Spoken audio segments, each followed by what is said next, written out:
¿Qué es el psicoanálisis? ¿Qué es una pulsión?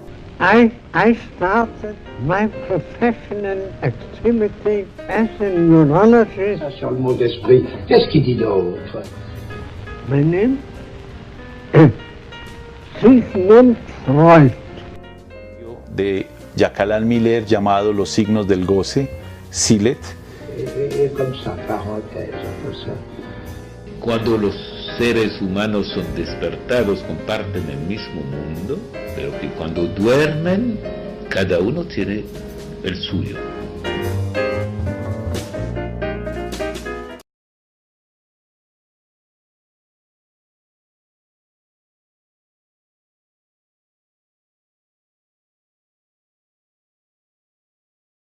Hay una diferencia, por ejemplo, entre la verdad del filósofo y la verdad del historiador. El historiador le pone fechas al acontecimiento. Al filósofo no le interesa si la verdad lo dijeron en tal o cual época, porque para ellos la verdad tiene una dimensión de eternidad, ahistórica en cierto modo. Aquí es verosimilitud. ¿Por qué es verosímil? Porque coincide con la fecha. En el 416 se calcula. Además, hay un detalle. Fue un tal Aristodemo el que, en cierto modo, tuvo la noticia de una fuente primaria, pero hay un detalle que nos dice Apolodoro, y es que iba descalzo. Apolodoro, natural de Sidatenón. Lo de las ciudades comienzan a ver ustedes que es importante. ¿Por qué? No tenemos el apellido, por ejemplo, de Apolodoro, pero el otro le dice: hey tú, falerense, porque él nació en la ciudad de Falero. Entonces el apellido es el nombre de la ciudad, de la polis de la cual vienen. Es Apolodoro de Falero, así como Aristodemo es de Sidateneón, y así como Edipo es de Tebas. Ustedes ven que siempre el apellido es el topónimo de donde vienen. Anteriormente era así, y así se podían diferenciar. Lo del apellido fue más bien de los romanos. Que fuera descalzo, Apolodoro, ya nos hace pensar ese que era discípulo de Sócrates, y por eso es verosímil su relato, que está identificado al mismo Sócrates, porque Sócrates andaba descalzo en Atenas. Incluso traten de conseguir la película, se llama Descalzo en Atenas, que es una película sobre Sócrates muy bien hecha, mostrando justamente ese rasgo de que él, como nos lo van a describir más adelante, parecía un indigente, descalzo, envuelto en una túnica, por ahí, además bajito, de rasgos más bien africanos, bastante feo.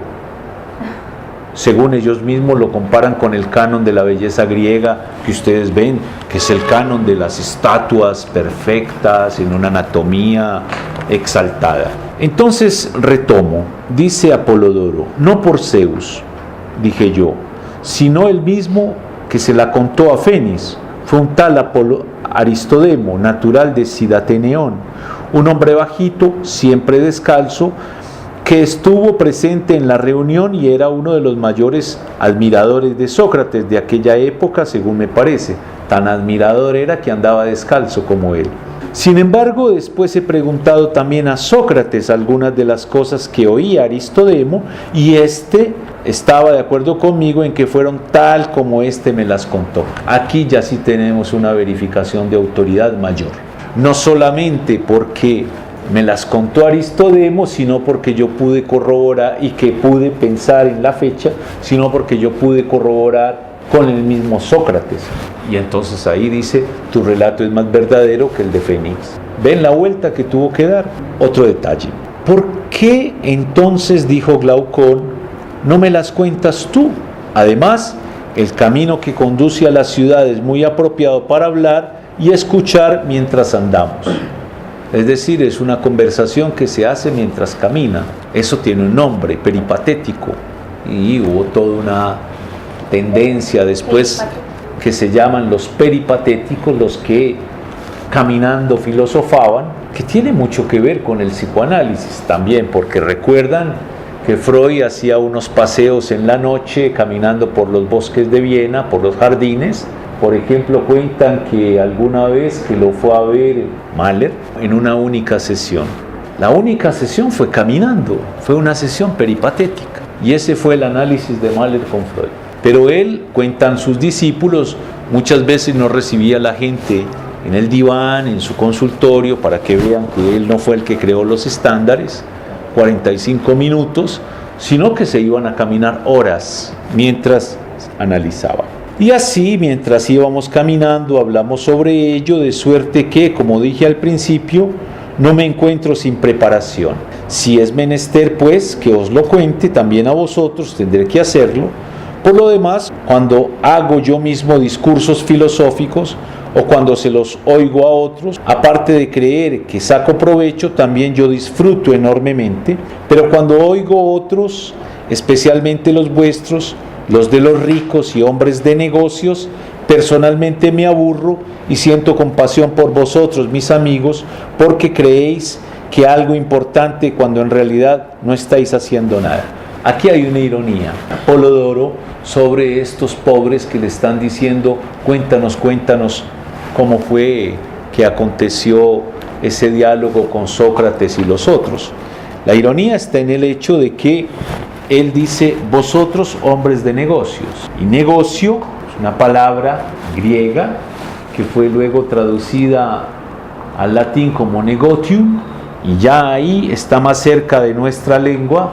Negotium es negación del otium, y el otium es el ocio. Entonces el negocio es la negación del ocio, para hacer un contraste que era muy importante entre los griegos, sobre todo los filósofos griegos, diciendo que filosofar no se puede sino en el ocio, y que hay que cultivar el ocio, y que el ocio es productivo, y que el ocio es literario, y que del ocio nacen las grandes cosas. Mientras que eso se contrasta con la vida del negociante, aquel que niega el ocio para, por ejemplo, comerciar.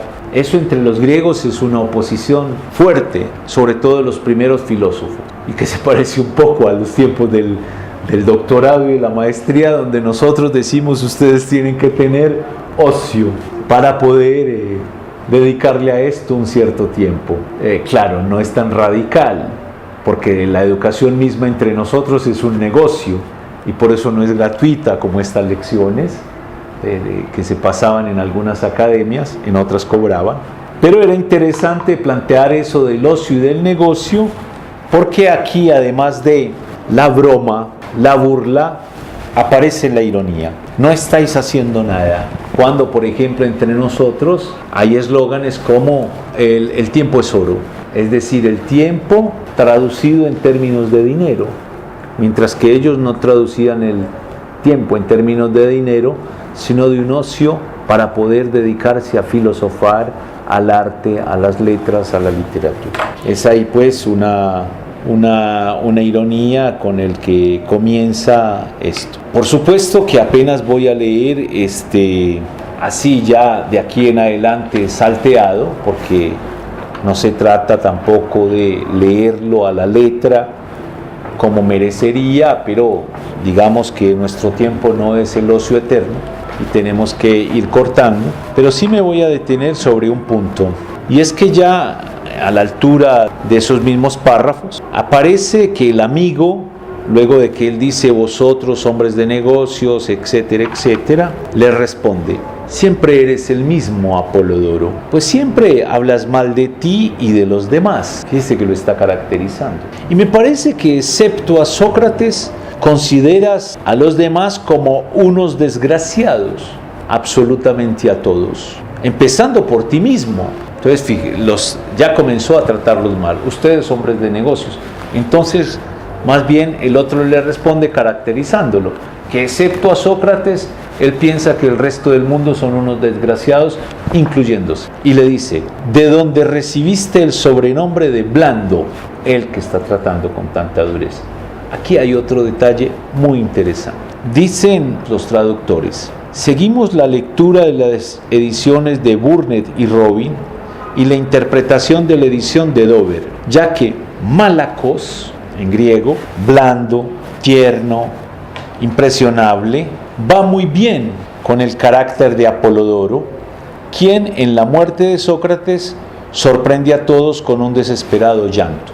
Hay un diálogo que se llama el Fedón, donde hay un apartado donde están hablando de la muerte de Sócrates y Apolodoro fue el único que lloró. Entonces, sí, malacós, blando.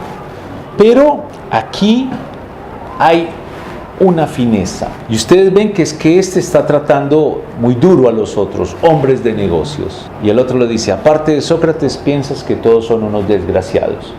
Por eso te dicen malacós, blando. Pero resulta que hay otra variante de malacós y es maniacós. Así como una palabra quiere decir una cosa y una variante quiere decir otra. Y bien, ¿qué es maniacós? Loco maniático. También aquí hay otra resonancia para nosotros psicoanalistas, que pudo haberse introducido en algunas ediciones por influencia del verbo mainomai, de 4 líneas abajo, porque enseguida va a aparecer ese término, y sin embargo, pues ellos dicen por qué prefieren malacós y no maniacós. Pero luego el que le dicen blando, él, que aparece tan rudo, le dicen blando, es una ironía, y es un apodo. Y bien, esto también es interesante saberlo, los griegos usaban mucho los apodos. Por ejemplo, Platón no se llamaba Platón, se llamaba Aristócles, que aristo es una palabra que enseguida viene como aristocrático, los que tienen la arete es la virtud, entonces por eso elegían los nombres. Pero ¿por qué en vez de tener ese nombre tan bonito le llaman Platón? Porque tenía el omoplato muy grande, como decir espaldón. ¿Y qué tal uno pasar a la historia llamándose espaldón en vez de llamarse con su bello nombre? Es muy importante entre los griegos de este siglo los apodos, y muchos se reconocían más por el apodo que por el nombre. ¿Y qué es el apodo? El apodo es una caricatura del otro, es exaltar el rasgo más prominente para reducir el todo al rasgo, así como Platón. Pero esto es aquí introducido de manera literaria como un preludio a cuando ellos comiencen propiamente a hablar, los del banquete. Bueno, dice Blando, y enseguida le dice Apolodoro a ese insulto del amigo: queridísimo amigo, realmente está claro que al pensar así sobre mí mismo y sobre vosotros, resulto un loco y deliro. Ahí es donde viene maniáticos, malacós, maniáticos. Estos solamente son detalles de la traducción que enseguida van a ser muy explotados por Lacan en su seminario, y que si uno no ha leído el diálogo realmente se queda viendo un montón de estrellas. ¿De dónde saca Lacan eso? Por ejemplo, los jueguitos de palabras. Por ejemplo, hay un detalle, realmente un detalle, y es que en la estructura del diálogo, les conté, había luego de la introducción y de los 6 discursos, primero el discurso de Fedro, luego el discurso de Pausanias, normalmente le debía tocar, según la sucesión de los que estaban sentados allí, a Aristófanes, para que luego hablara Erixímaco. Pero resulta que da hipo, y entonces no puede tomar la palabra, y por eso Erixímaco tiene que hablar en el lugar de. Fíjense que eso rompe la serie, es un detalle. ¿Y por qué poner primero a hablar Erixímaco que Aristófanes? ¿Por qué? Porque le dio hipo. Bueno, pero ¿qué tiene que ver el hipo en un diálogo filosófico tan serio?